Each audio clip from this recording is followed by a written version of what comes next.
Umaray ang marami nating kapatid dahil sa biglang paglobo ng singil sa kuryente. May paliwanag naman dyan ang Meralco.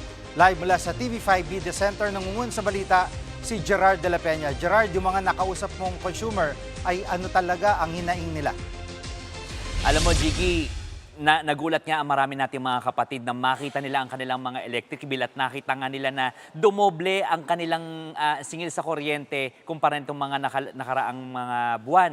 May nakausap tayo si Nova, taga Santa Ana. Ang kwento niyan, umabot ng 4,000 yung kanyang bill.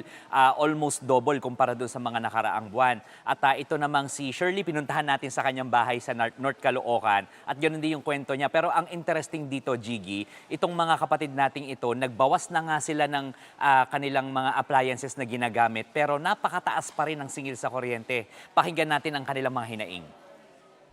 Ganun din, pag di mo binayaran, mapuputulan kami. Kasi napakahirap ng isang simpleng mamamayan na magbayad ng napakalaking halaga. Tipid na talaga to the max para lang talaga maabot, makabili pa rin tayo ng pang-maintenance, pang-bigas, pang lahat ng pangangailangan.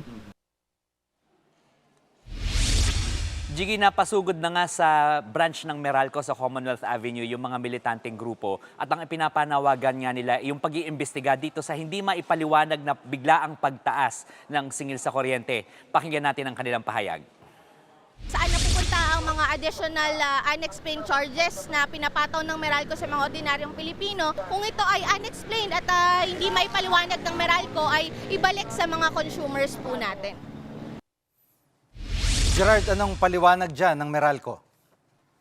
Alam mo, Jiggy, kinukwento sa atin ng Meralco, ito ay confluence of many factors o kumbaga sa maraming dahilan kung bakit ganito yung nangyari sa ating mga electric bill. Ano? So, kinukwento nila sa atin, napakataas kasi yung ibinebentang kuryente ng mga power generation companies dahil factor din kasi dito yung nangyayaring gulo dyan sa Middle East. At isa pang dahilan dito, tumaas din talaga yung konsumo natin dahil syempre, mainit ang panahon, marami sa atin nag-electric fan, mas gumagamit ng aircon at iba pa mga appliances. So, sabay itong tumaas, kaya parang biglaan din yung pagtaas talaga ng singil sa kuryente. Pakinggan natin ang pahayag ng Meralco tungkol dito. Nagkaroon ng upward adjustment sa total bill because of the increase in the generation charge primarily. At yun sa karamihan ito sa mga customers, yung usage nung June vis-a-vis yung usage nung May, ito yung May yung peak demand. Mataas ang konsumo, mataas ang generation charge. Ang resulta, mataas na total bill sa customers. Jiggy, itong si Senator Risa Ontiveros, naglabas na siya ng isang resolution para nga imbestigahan itong issue na ito. Kasama na rin dito yung maling reading sa kontador ng kuryente ng mga customers. So sinabi naman ng Energy Regulatory Commission, bukas sila kung sakaling magkaroon man ng pagdinig tungkol dito sa isyong ito para mas maipaliwanag din nila yung kanilang side. Pakinggan natin ang pahayag ng ERC. Gusto din namin gamitin na yun as a platform para at least masabi namin na ito yung mga consumer rights ng mga consumer na hindi alam ng ating mga consumers. Jiggy, kung maaalala natin, ngayong July na rin matatapos yung policy ng ERC na no disconnection.